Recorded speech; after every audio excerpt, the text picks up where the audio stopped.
Olá, sejam bem-vindos às nossas aulas de tecnologia farmacêutica e de cosméticos. Hoje nós vamos ver com detalhes como que se fabrica as formas farmacêuticas sólidas de liberação lenta e controlada. São medicamentos de tecnologia muito interessantes.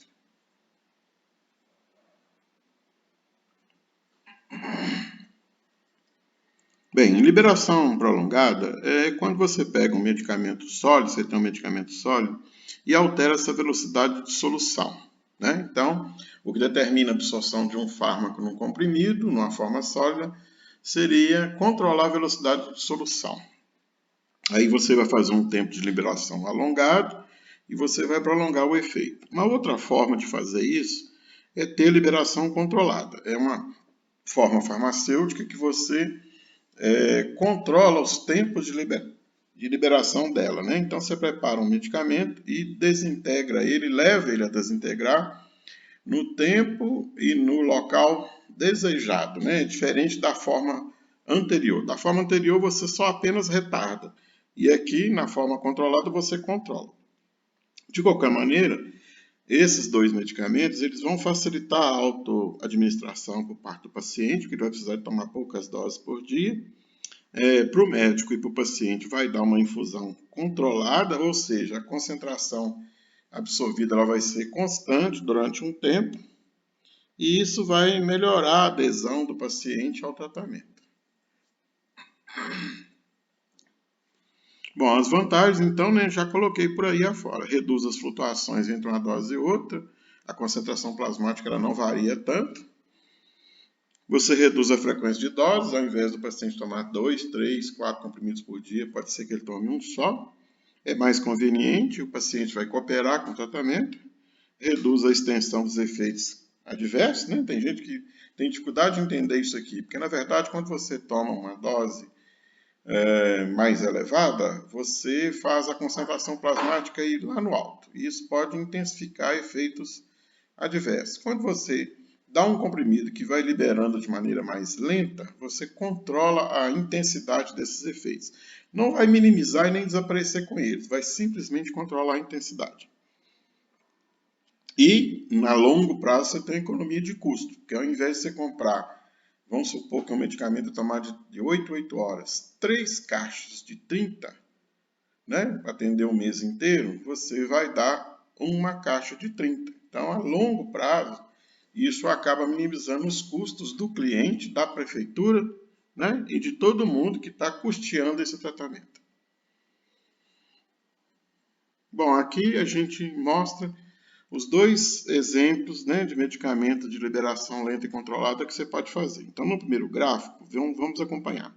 Nessa linha aqui de baixo, se eu tivesse tomado um comprimido só, a concentração plasmática ia passar do limite mínimo, subir e depois cair. Como o medicamento aqui vai ter uma liberação controlada, esse pico vai subir, permanecer aqui num patamar, né, num platô, e depois cair. E você pode ainda ter uma outra variação disso tudo. O que, que é? O medicamento ele vai ter 3 picos de liberação. Então, eu tomo um comprimido, acontece a primeira liberação, quando essa concentração plasmática cair, libera o segundo, né, a segunda dose que está lá dentro do organismo, quando você tivesse tomado 2 comprimidos, e o segundo, quando a concentração plasmática cair, a terceira dose entra em absorção e depois queda tudo. Né? Então é como se eu tivesse tomado uma dose só, com 3 horários diferentes de liberação. Corresponderiam a 3 comprimidos dados em horários consecutivos. Bem, como que nós conseguimos essas tecnologias? A primeira maneira de fazer isso é que eles descobriram que os sistemas de absorção intestinal são limitados. Então, se eu dobrar a dose, se eu pegar um fármaco e dar dose, fizer um comprimido com dose mais elevada, eu consigo produzir esse efeito prolongado. É o que acontece com o diclofenac ou o nifedipino. Né? O diclofenac nós temos no mercado de 50 mg, aí você faz um comprimido do mesmo jeito, de 100 mg, né? Eles são revestidos, quando chegar no intestino, essas 100 mg não são absorvidas de uma vez só. Né? Os sistemas de transporte e absorção são limitados, e aí você consegue prolongar essa absorção um pouco mais tarde. Então, por exemplo, no caso do diclofenac, de 50 mg você dá de 8 em 8 horas. O diclofenaco de 100 mg você dá de 12 em 12 horas. Né? Um exemplo também parecido é com nifedipina. Esses comprimidos são revestidos, né, quando vão ser dados em doses mais elevadas, até mesmo para auxiliar no controle dessa liberação, né? Lembrando que o revestimento ele pode ser, geralmente ele é gasto resistente, e essa liberação, essa desintegração do comprimido e a liberação vai acontecer no intestino delgado. Então é um recurso simples, barato e bastante usado pela indústria farmacêutica. Né? Fazendo a propaganda, eu ilustro aqui, né, os exemplos que a gente tem aí, né, com a nifedipina, a carbamazepina, né, você tem carbamazepina de 200 mg e de 400 mg. E nós temos também com Voltaren, que é o exemplo que eu dei, né, o diclofenaco de sódio de 50 mg, que é o habitual, e nós temos o de 100 mg no mercado. Um outro recurso tecnológico é usando pellets. O que é um pellet? Um pellet é um pequeno grão feito de lactose e amido, como se fosse um microcomprimido. Você pega esse pellet e faz um revestimento nele com a suspensão de fármaco.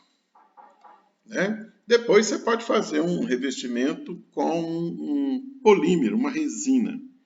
Tá? E esse revestimento, então, ele vai fazer com que cada glóbulo desse, cada pellet, libere de uma maneira cadenciada, quer dizer, não vai ser imediatamente, vai ser lentamente.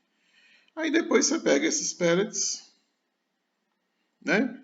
Coloca, faz um revestimento com a resina isolante, um verniz de polimetilmetacrilato, de eudragite, e depois você encapsula esses pellets. Né? Então é um recurso bastante usual, eu acredito que vocês conheçam bem medicamentos que usam esse recurso. Esse polimetilmetacrilato é o mesmo polímero que nós usamos para revestir comprimidos revestidos lá atrás, né, na outra unidade que nós acabamos de ver. Então, ao invés de fazer isso no comprimido inteiro, nós vamos fazer nos pellets. E depois, o que nós vamos fazer? Nós vamos encapsular esses pellets, colocar dentro de uma cápsula. Aqui, ó, coloquei os pellets, ilustrei eles aqui. Ó. E aí essa cápsula, quando for ingerida, ela vai desintegrar, mas os pellets têm um revestimento. Esse revestimento vai demorar um tempo para que cada uma desses glóbulozinhos se desintegre e libere o fármaco que está no entorno. Um exemplo que nós temos aqui são os fármacos IBPs, inibidores da bomba de prótons, né? Omeprazol, pantoprazol, lansoprazol, deslanzoprazol. A máquina usada para fazer esse revestimento, você pode usar uma drageadeira tangerina, ou melhor ainda, usar um secador de leite fluidizado, né? Aquela máquina que você suspende os pellets dentro desse tubo, ele vai ter um aspersor, da onde você vai, aqui ilustrando o aspersor, que vai fazer os devidos revestimentos de fármaco e o banho. Então, primeiro o pellet é envolvido com a suspensão de fármaco, por exemplo, o omeprazol. Aí depois que é secado, você troca e faz um revestimento com verniz. No máximo meia hora a gente consegue fazer esse revestimento perfeitamente. Aí o pellet então é encapsulado. Esses microencapsulados, eles vão, né, esses pellets encapsulados, eles vão demorar um tempo para liberar. Mas olha o que eu posso fazer com esses pellets aqui, ó. Eu pego um lote, né, de pellet que tem um fármaco e deixo ele sem revestimento. Então, quando esse aqui entra em contato com o suco gástrico, vai liberar prontamente. É como se ele tivesse tomado a primeira dose. O segundo lote de pellets está tudo dentro da mesma cápsula. O segundo lote de pellets, eu coloquei um revestimento fino de verniz de eudragite. Quando esses pellets aqui entrar em contato com o estômago ou intestino, eles vão liberar mais tardiamente. É como se o paciente tivesse tomado a segunda dose. E o terceiro lote dentro da mesma cápsula contém pellets com fármaco do mesmo jeito, só que eu fiz um revestimento mais intenso. Como é que você fez isso? Você foi dando mais banhos, um banho, secagem, outro banho, secagem. Depois de 10, 12 banhos, secagem, o terceiro lote de pellets está com a capa de revestimento mais intensa. Esses três grupos eu vou colocar na mesma cápsula. Olha o que eu estou ilustrando aqui, ó.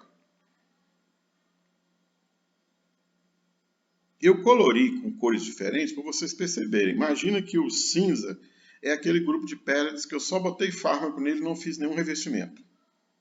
Vai liberar primeiro. O verde é aquele fármaco, é aquele pellet que eu botei fármaco e fiz um revestimento suave.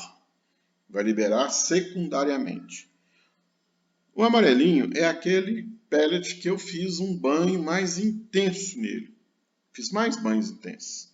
Então eles vão liberar tardiamente. Eu coloco isso tudo dentro da cápsula. Às vezes o fabricante até colore cada etapa desse, igual eu desenhei aqui, até mesmo para diferenciar que isso não é uma cápsula igual de omeprazol. É uma cápsula de liberação lenta e controlada. Né? Então o que vai acontecer aqui? Eu engulo uma cápsula só, mas cada grupo de pellets vai liberar o fármaco num determinado tempo. Olha que interessante. Um recurso bastante interessante. Não vou dizer que é simples de fazer, mas é com tecnologia bastante alcançável. Ou seja, qualquer bom fabricante conseguiria produzir um medicamento desse, vamos supor, tendo omeprazol, tendo medicamento para o coração, né? E que esses pellets iam liberando em 3 tempos diferentes. O primeiro tempo, imediatamente, o segundo tempo, um pouco mais tarde, e o terceiro tempo, bem tardiamente. Uma tecnologia bem interessante. Como é que fabrica esses pellets? Separa as matérias-primas, pesa, né? Primeiro revestimento de fármaco, o fármaco vai ficar em volta dos pellets, faz uma análise prévia de doseamento, depois você faz o segundo revestimento, que é o envernizamento, vão fazer análises prévias de tempo de liberação, depois a gente encapsula, faz os controles de processo de cápsula, né? Seria peso médio, desvio, solução, desintegração, e depois embala. Depois que embalar, faz as análises finais. Controle de qualidade físico-químico, controle de qualidade microbiológica. Né? Isso aqui é o fluxograma de produção dos pellets. Aqui o revestimento dos pellets, como eu falei, você pode fazer dentro de uma drageadeira comum ou usar aspersor, que eu acho bem mais fácil. Então, a mesma máquina que você usa para fazer uma dragem, você também pode usar para fazer um microencapsulamento, fazer revestimentos em pellets. A diferença é que os pellets são menorzinhos, né? Então você pode usar uma drageadeira menor, um bico mais fino ou um secador de leite fluidizado adaptado. Aí depois você coloca numa máquina de encapsular normal. Né? As máquinas industriais, elas encapsulam rapidamente. A gente consegue aqui mais de 100 mil cápsulas hora, fácil, fácil, fácil. Existem outros recursos? Vamos ver o que acontece. Olha lá, imagina que o paciente engoliu uma cápsula com esses pellets, com 1 ou 2 tipos de revestimentos. Olha aqui ó, o processo que acontece. Então, essa cápsula ela é de gelatina endurecida, ela vai romper e desintegrar rapidamente, e os pellets vão receber a água, vão hidratar, né? A água começa a penetrar nos verniz de revestimento e promove a perfeita desintegração dele. Né? Então, essa gravura aqui veio do livro do Ansel, que é o nosso livro que a gente usa desde farmacotécnica, né? Ilustra bem como que um pellet desintegra, como se fosse um pequeno comprimido. Né? Esse fenômeno aqui aconteceria também com um comprimido comum. Bom, existem outras tecnologias? Pois é, alguns fabricantes perceberam que se o problema é atrasar, retardar, latenciar, que é a palavra certa, a velocidade de desintegração do comprimido, o comprimido vai virar pó demoradamente, por que você não modifica o excipiente? Então, alguém teve essa ideia.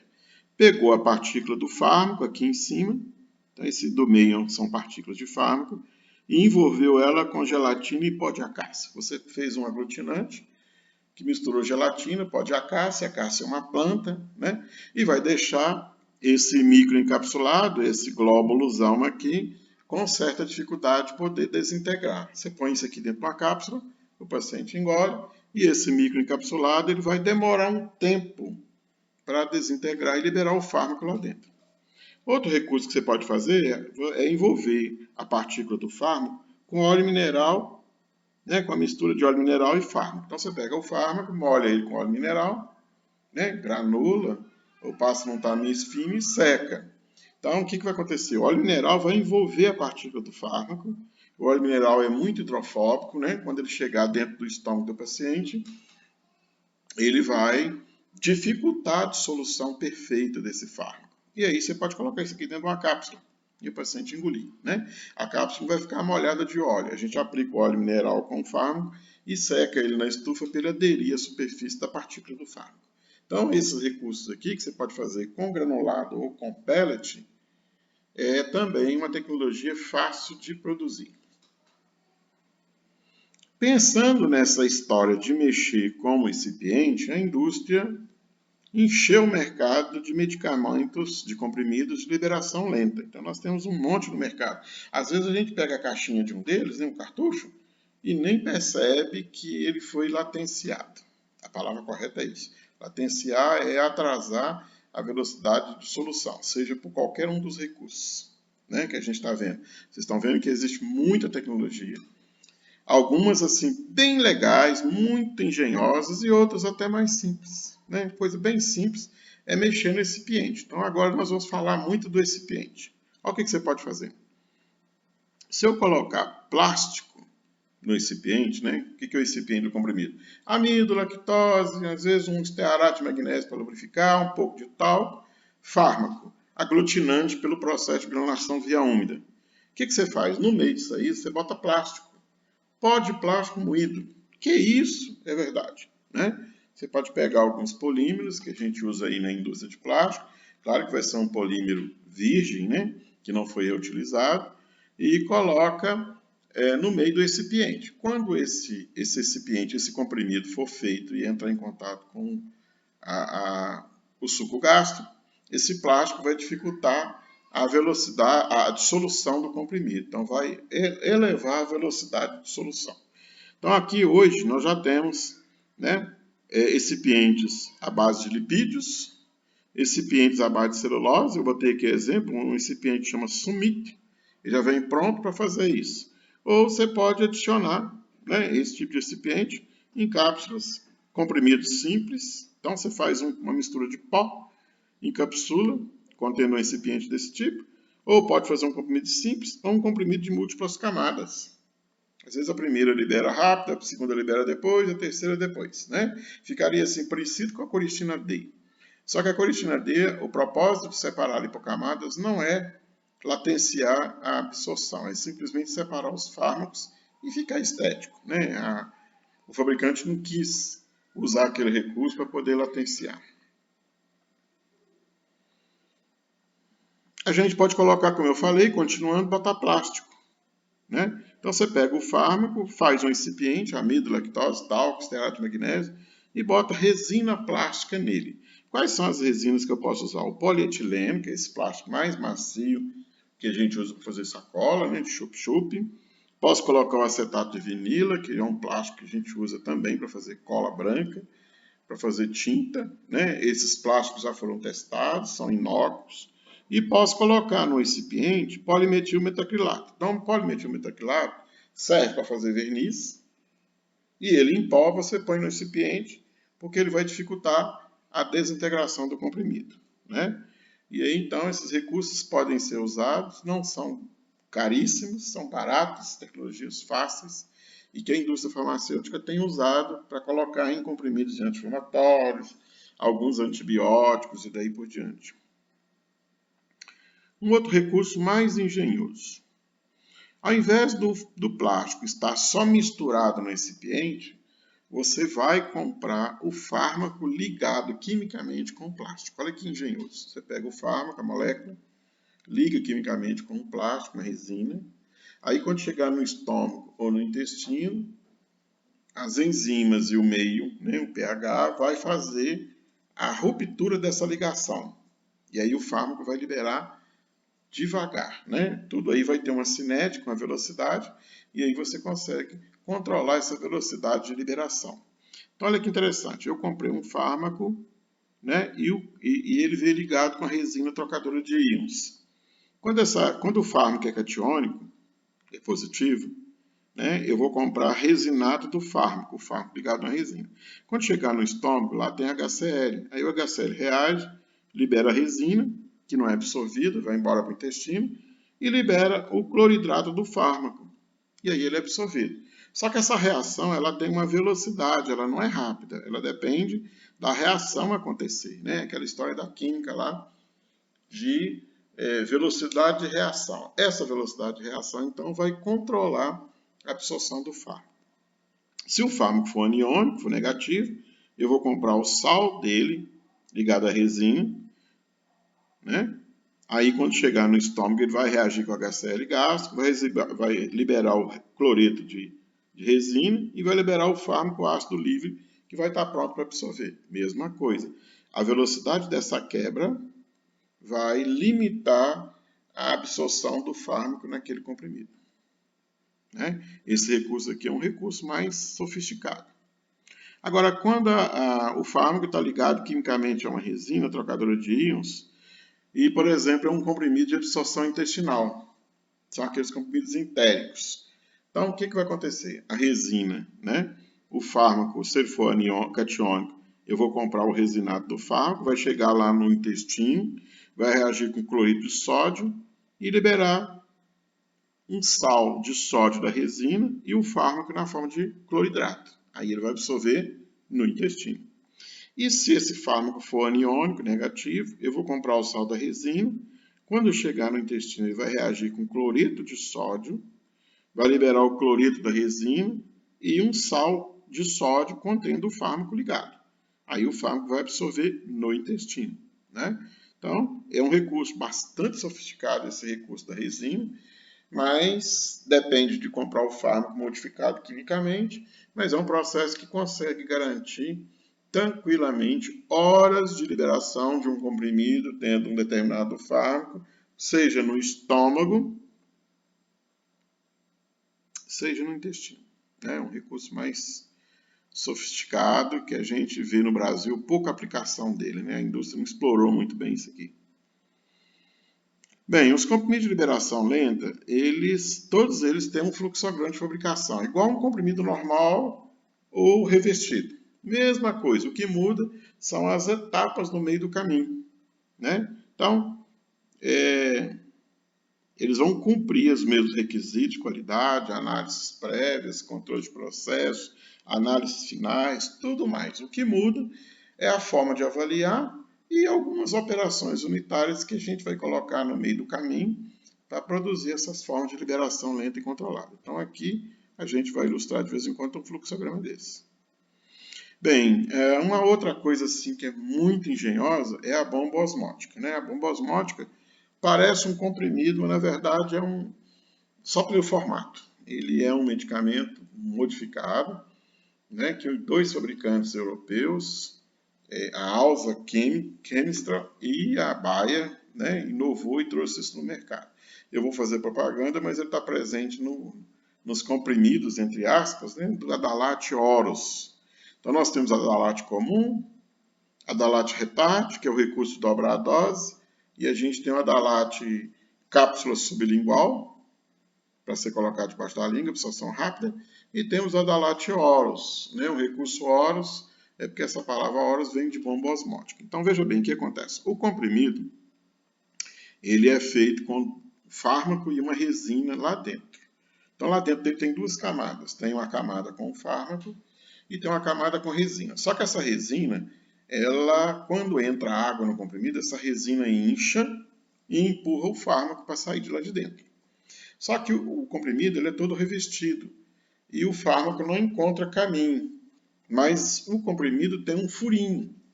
E aí esse furinho controla a saída do fármaco de dentro dele.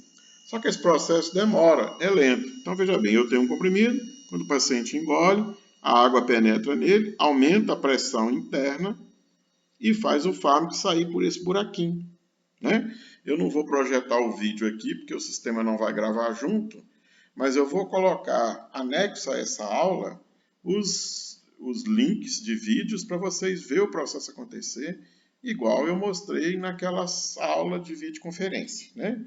Eu quero que vocês tenham esse recurso. Então, esse recurso ele foi inventado na Alemanha, né, com a ajuda dos pesquisadores farmacêuticos e químicos suíços, para poder fazer um medicamento de liberação lenta e controlada para conseguir uma dose efetiva durante aí 12, 18, 20, 24 horas. Aqui, né, lá o comprimido lá feito, né, lá o buraquinho nele, feito a laser.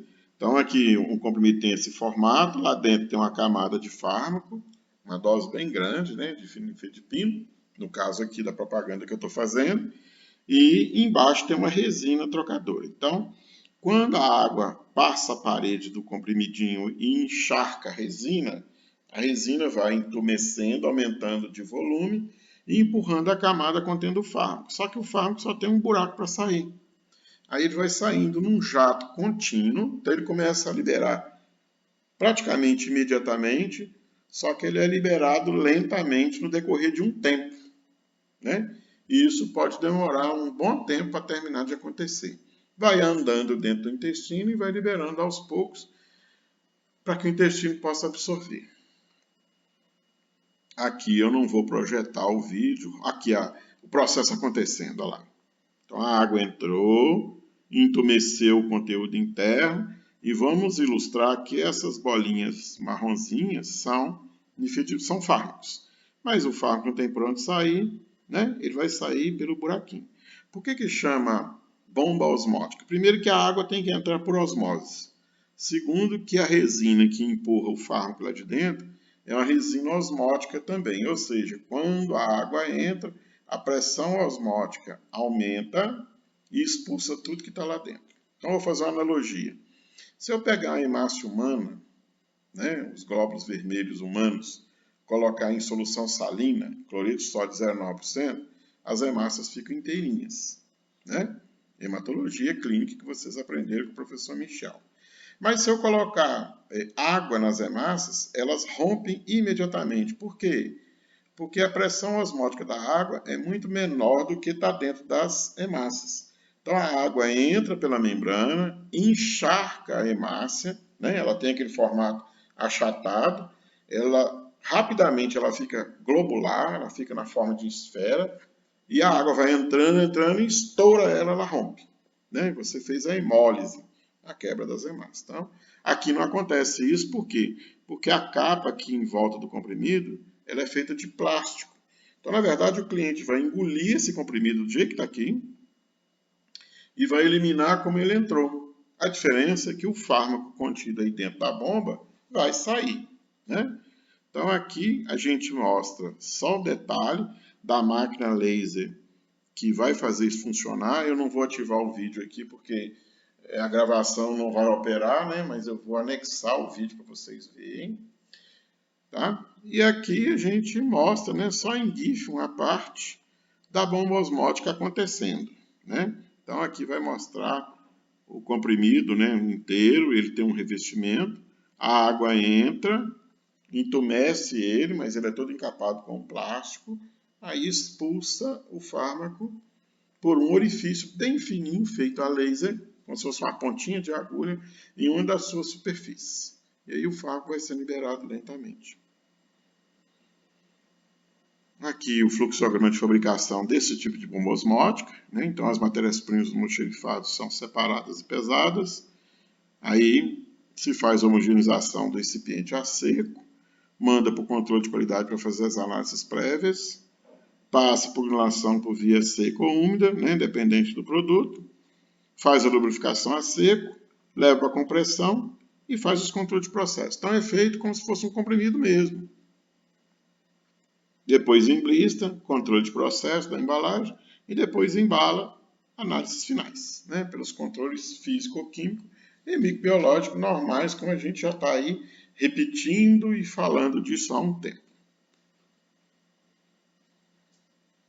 As máquinas de fazer comprimidos de liberação lenta controlada, né, são máquinas de comprimir. Aqui eu trouxe máquinas boas, né? Trouxe uma máquina FET alemã, aquela que tem um computador de lado, né, que faz autoajuste de peso médio, ela mesmo se ajusta, faz o peso e se ajusta.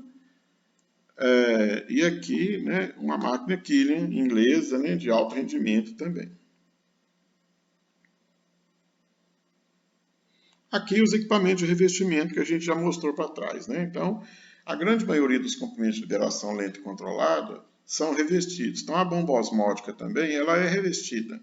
Então, primeiro você faz um comprimido de duas resinas, um em cima do outro, dupla compressão, e depois faz um revestimento. E depois leva para aquela máquina para fazer, a laser, para fazer um pequeno furo em uma das duas superfícies. Então, você pode usar uma drageadeira comum de turbina com aspersor, bico aspersor, para ficar mais uniforme, fácil de fazer. Aqui alguns exemplos, né? Então, interessante quando a gente pega uma caixa, um cartucho de medicamento, e começa a perceber que o fabricante bota letras, né? Põe assim, fulano de tal, R, retard, né? Ou então escreve a palavra retard. Ou então põe assim, ó, Tilenol AP, ação prolongada. Mas aí o fabricante, por diferenciar do outro concorrente, começa a usar siglas, né? XR, TC, SR, né? MR. São siglas que ele adota de acordo com o nome de alguém ou nome de processo, para diferenciar que aquele medicamento ele é diferenciado, ele é diferente do comum. Né? Então você tem um Tilenol comum e tem um Tilenol de ação prolongada. Você tem o nifedipino comum e o nifedipino oros. Você tem o diamicron, glibenclamida comum e glibenclamida de liberação lenta. Né? Então, essas letras servem para diferenciar. Farmacêutico de drogaria tem que saber dessas diferenças. Tem que saber explicar para o cliente que se o médico trocou, né, o médico estava acostumado a prescrever para a criança, para o filho, para o adolescente do paciente, né, por exemplo, um clavulin comum. Aí agora receitou o BD. Aí o cliente vai comprar e acha estranho porque o preço agora triplicou. Né? E aí ele olha a caixinha e só vê aquelas letras, BD. E aí ninguém na farmácia, o vendedor, gente, eu já falei isso na outra aula, não tem obrigação de saber esses detalhes. Ele pode aprender e falar, mas ele vai falar daquilo que ele não viu fazer. E o farmacêutico é esse profissional que tem que dar essa prestação de serviço. Mostrar para o cliente o que é que tem, por que fez e qual é a vantagem, o que ele está ganhando com isso. Isso vai fazer as pessoas aderir ao tratamento. Para a empresa, ele vai comprar o medicamento. A parte financeira a gente resolve de outra forma. Né? Cartão, parcela, dá um jeito, mas ele vai ter que tratar com um medicamento de ação prolongada. A proposta do médico naquele caso ali, do antibiótico que eu citei aí, né, fazendo propaganda do nome, é fazer um tratamento de antibiótico por ação prolongada. Talvez o quadro de reincidência de infecção está pedindo isso. Então, olha só, gente, para fazer um medicamento de ação prolongada, eu preciso, né, fazer os controles de qualidade normais que eu faria para qualquer comprimido. Só que é muito importante avaliar a eficácia do sistema de latenciação. Então, se eu só atrasei a liberação ou se eu controlei esse tempo, eu preciso medir isso, lote a lote.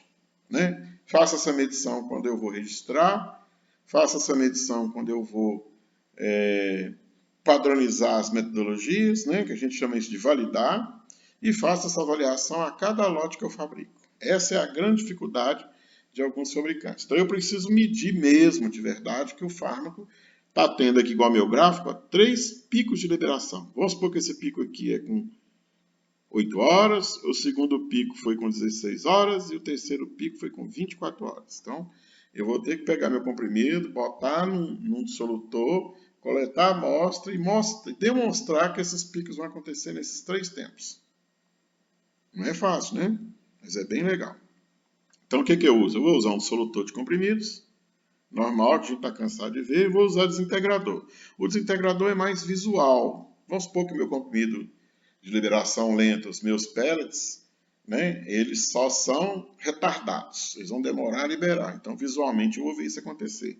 Agora no dissolutor eu vou tirar amostras de dentro dessas cubetas aqui, com as pazinhas movimentando, e vou levar para o espectrofotômetro, para um cromatógrafo, né, líquido, um HPLC, para poder dosar a liberação desse fármaco, né, e medir quanto que liberou em função do tempo. E eu tenho que fazer isso lote a lote. É uma análise muito importante. Aí o dissolutor, né, funcionando, montada lá as cubetas, as pazinhas. Então essa máquina para medicamentos de liberação lenta e controlada ela é assim primordial, né? É o que eu falo em aula.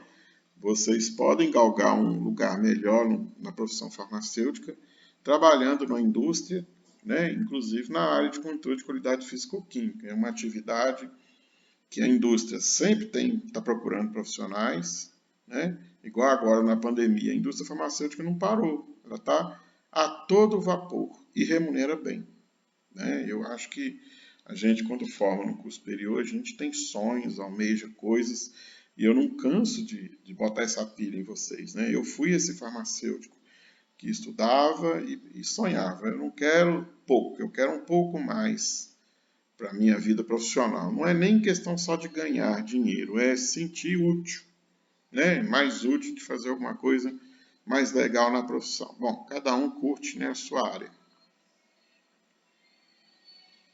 Bom, então assim, né, eu estou fabricando o medicamento de liberação lenta e controlada, aí eu vou testar no dissolutor e de tempo em tempo eu vou com essa pipeta que você já conhece lá das análises clínicas, tiro uma líquida, aplico no cromatógrafo e analiso pelo cromatograma, né?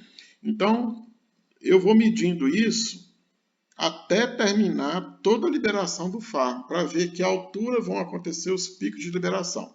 Se for um comprimido só de liberação lenta, ele vai demorar a aparecer, mas depois vai ficar num valor mais alto por um bom tempo. Agora, se for um comprimido de liberação controlada, eu vou ter picos de liberação, né? Se libera uma dose daqui a 2 horas, eu vou ter que demonstrar isso no cromatograma, no gráfico aqui. Se libera o outro pico daqui a 4 horas, mesma coisa. Se libera o último pico daqui a 6 horas, mesma coisa. Cada lote eu tenho que avaliar, né? Eu diria até que a indústria farmacêutica, que vive de copiar a fórmula do outro, não aventura muito por essa área, porque você fazer uma fórmula, validar ela e ela ser de liberação controlada e você medir lote a lote, é uma tarefa que exige profissionais muito gabaritados. Não é um farmacêutico inexperiente que vai conseguir produzir isso de um dia para o outro, né? São fórmulas que vão ter que ser desenvolvidas, melhoradas, testadas, acompanhadas. Mas, gente, isso não é difícil de fazer, é uma área também procurada e remunera muito bem. Aqui o teste de integração, né? Já mostrei essa maquininha, vou só colocar o vídeo dela para vocês, para refrescar a cabeça de vocês e lembrar que isso é importante para medicamento de liberação lenta. Se ele é liberação lenta, ele vai demorar a desintegrar aqui, tá? Se é de liberação controlada, ele vai, né, além de desintegrar no decorrer do tempo de maneira lenta, a concentração de fármaco vai liberando aos poucos. Aqui eu trouxe alguns exemplos, né? Alguns desses medicamentos as indústrias até descontinuou. Eu não vou falar nome a nome de novo, ser aqui redundante, repetitivo, mas assim, eu queria chamar a atenção de duas coisas. Eu botei até por ordem alfabética. Uma, a grande maioria das indústrias aqui, ó, eu botei nome comercial do medicamento, quem é o fabricante, qual que é o fármaco e dose, qual que é o recurso que ele usou para fazer latenciação. Aí quando você vai olhar aqui, ó, a maioria dos fabricantes são indústrias multinacionais europeias e americanas. Que pena. E os recursos quase sempre são comprimidos de liberação lenta, dobrar a dose, adicionar plástico no recipiente, fazer um revestimento mais intenso, cápsulas com pellets. Né? Aí, ó, fabricantes europeus. O Axê. Destacamos o Axê, né? O Axê, por ter esse nome francês, ele é brasileiro, é uma indústria brasileira, capital 100% brasileira, é uma das maiores indústrias farmacêuticas que a gente tem. Aí, ó, comprimidos revestidos, né? Cloridato de fluoxetina, também comprimidos revestidos, pellets, comprimidos com pellets lá dentro, diclofenac de sódio de 100, comprimido com a dose mais alta de carbonato de lítio 450, aí também multinacionais, né? Cápsulas contendo pellets, comprimidos revestidos, que é o bezafibrado de 400, cápsulas contendo pellets, por tartarato de toretodina de 4 mg. Então, né, tirando o Adalat Oros que usa bomba osmótica, a grande maioria usa comprimidos com dose elevada, comprimidos com modificação na matriz. O que é na matriz? Mudar o recipiente, comprimidos com revestimento mais intenso, e pellets é a forma mais barata que a gente vê, né? Então, aqui mais exemplos. Eu não vou falar o nome deles, para não ficar chato aqui, né? Já está redundante. Ok? É bom a gente ilustrar, porque às vezes a gente pergunta, será que a indústria faz? Tem, já tem no mercado esses medicamentos. Não é uma grande variedade, porque às vezes esses medicamentos são mais caros. E a gente tem um mercado brasileiro que já está criando dois hábitos. Uma, eu tento ganhar da prefeitura a qualquer custo, tudo que eu uso. Né? O brasileiro pensa muito nisso. Dois, eu vou atrás de valor mais baixo. Então vira aquela guerra de drogaria com a outra, né? De preço, marca. Só tem drogaria que só tem medicamentos éticos genéricos, outras já tem só similares genéricos e daí por diante. Então, olha lá. Esse aqui é muito interessante, né? O Polaramine Ripitabs, que é da Schering Plug, é uma aleate 10-clofeniramina de 6 mg, que é um antihistamínico bem potente. E aí fizeram uma dragem com camada externa contendo fármacos de liberação. Então veja bem, botaram um pouquinho de dexclofeniramina no xarope de revestimento e o resto da dose dentro do núcleo revestido. Então a primeira absorção vai ser com o xarope de revestimento colorido, libera o fármaco, e depois nós vamos ter a dose interna que está dentro de um núcleo que vai demorar um pouco de tempo para acontecer. Terminando aqui, né? Aqui não é 100, é M Sigma Pharma, né? O corretor foi lá e fez a correção. Então, a maioria dos processos são comprimidos latenciados com modificação de recipiente ou capricho no revestimento, né? E aqui, de novo, tem mais alguns exemplos aqui, terminando. Grande maioria alteração de doses. E aqui mais exemplos, né, fazendo propaganda deles. Então, vão se acostumando a ver essas siglas, esses nomes, e pesquisem nas fórmulas, né, por que tem essas siglas, e vocês vão perceber que são medicamentos de latenciação, né? E isso termina as nossas formas farmacêuticas sólidas, orais, de liberação lenta e controlada. Na área de líquidos, gente, nós não conseguimos fazer muita latenciação. Existe no mercado algumas suspensões, que são assim, suspensões bem feitas e que faz o fármaco liberar mais lentamente. Mas não é igual um comprimido desse aqui, né? Uma bomba osmótica dessa você consegue latenciar 12, 14, 18, 20, 24 horas facilmente. E na área de injetáveis, nós temos alguns recursos para latenciar. Você pode fazer também uma suspensão densa, como acontece com as penicilinas, né? Você pode colocar o fármaco na forma de emulsão, é o que acontece muito com corticoides e hormônios, e você pode colocar o fármaco num solvente que é pouco solúvel com a água da região intramuscular, que é o que acontece com anticoncepcionais, né? Uniciclo, Perlutan, que eles adicionam óleos de difícil solubilização. Aí o fármaco demora um pouco a liberar. Então, na área de injetáveis, a gente consegue latenciar bem. Na área de líquidos orais, nem tanto, né? E a maior variedade se recai em formas sólidas, seja ela cápsulas com pellets, seja comprimidos com diversas modificações e tecnologias, como a gente colocou aqui, né? Então, com isso, a gente encerra essa unidade, mas eu espero pela sala virtual que vocês possam ter dúvidas e perguntas. E em breve a gente vai fazer uma atividade avaliativa nessa etapa, que contempla, né, esses dois assuntos aí que nós vimos, dragens comprimidos e revestidos e as formas farmacêuticas de liberação lenta e controlada, né? Então, eu fico aguardando o retorno de vocês através da sala virtual. Então, até lá!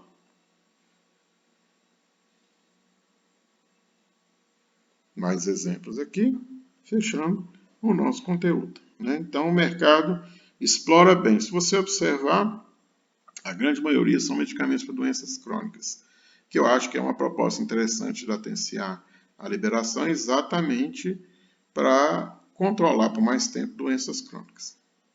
Ok? Então, até lá. Fico aguardando vocês.